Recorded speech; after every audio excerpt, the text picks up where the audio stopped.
आप लोग कहे बैटरी लो करके बैठे हुए, बैटरी का चार्ज कीजिए, क्योंकि महादेव साक्षात आने वाले हैं। तो उनका एक ग्रुप यहाँ पे आ चुके हैं, एक ग्रुप आने के लिए तैयार है, जो आने ही वाले हैं।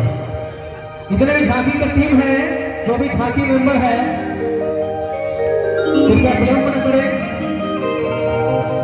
और टीम के साथ आए और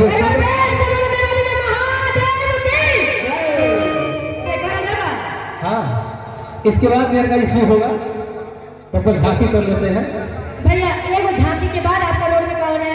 हाँ हाँ, इस तरह का फरमाइश भैया की तरफ से बहुत सारा प्यार आशीर्वाद आवता और आते रही।